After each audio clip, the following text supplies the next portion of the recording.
In this session we will see the demonstration of LVDT. So here it is showing the circuit diagram of LVDT. So first of all, what is LVDT? The term LVDT stands for the linear variable differential transformer. So it is the most widely used inductive transducer which converts the linear motion into the electrical signal. The output across the secondary of this transformer is the differential, thus it is called so. So that's why the name is linear variable differential transformer. So it is very accurate inductive transducer as compared to other inductive transducer. Now we will see the construction parts. So here we can see we have a transformer, and in the transformer we have one primary winding and two secondary winding. So here I am showing this is the primary winding and second one, these are the secondary winding. So with the help of that we can find out what is the potential difference. So in this we can see this is our primary winding, this is our core, and these are our secondary winding.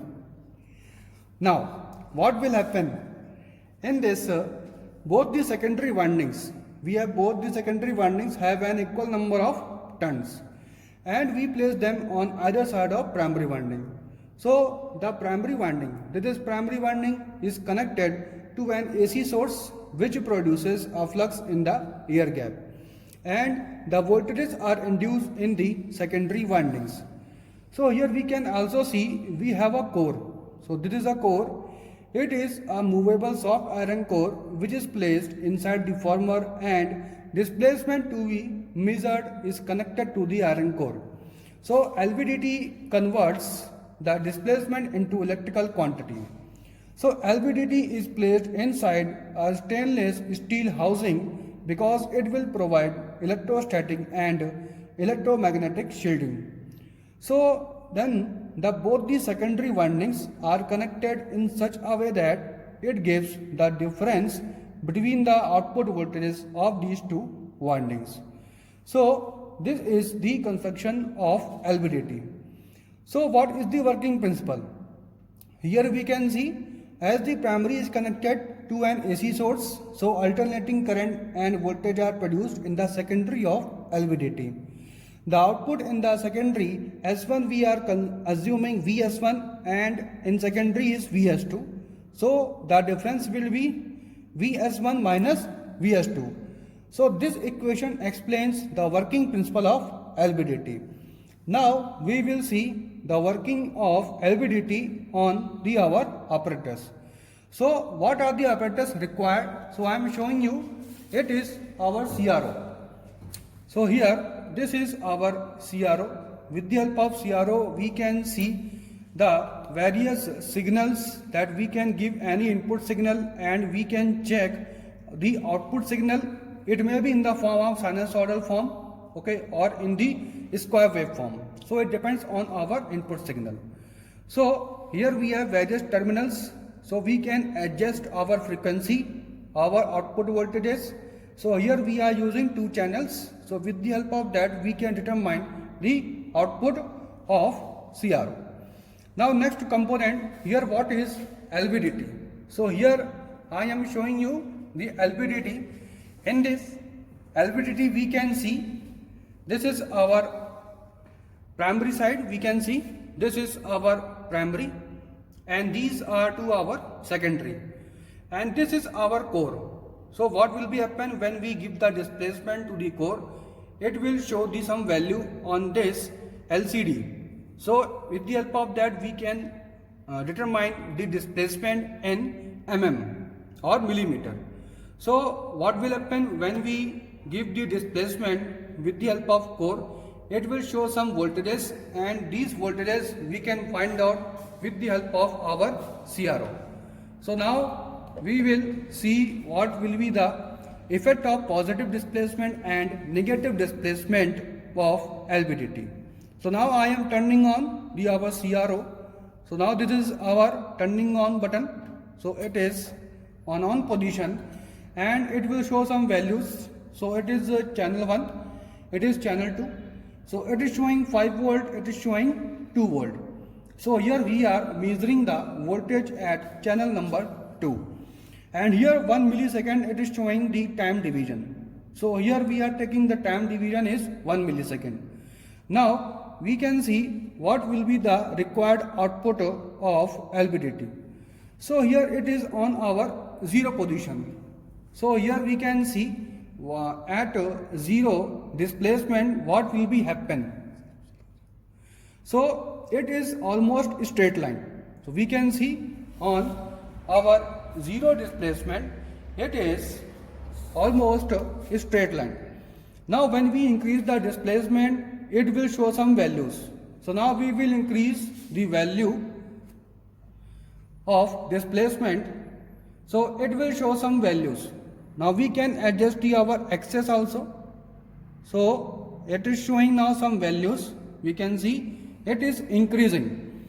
So at reaching the displacement at some values, so at 4.25 displacement is showing as 4.25 displacement, what will be the output? So here it is showing the output at 0.2 volt. So here we are considering the one block at 1 mm per displacement. So here it is our 0.2 volt. So here the output is 0.2 volt. Now again we will increase the displacement, then what will happen? So on again increasing, it will increase. So it is increasing, as we can see, on increasing the displacement. So now it becomes approximate 0.4 volt. So as means we can see on increasing the displacement our voltage is increasing. Similarly for increasing the displacement, now it becomes 8.24. So it has some increased value from the previous one. So now it at 0.4 volt. So on giving the displacement either in the positive or negative, we can check what is the our output of CRO.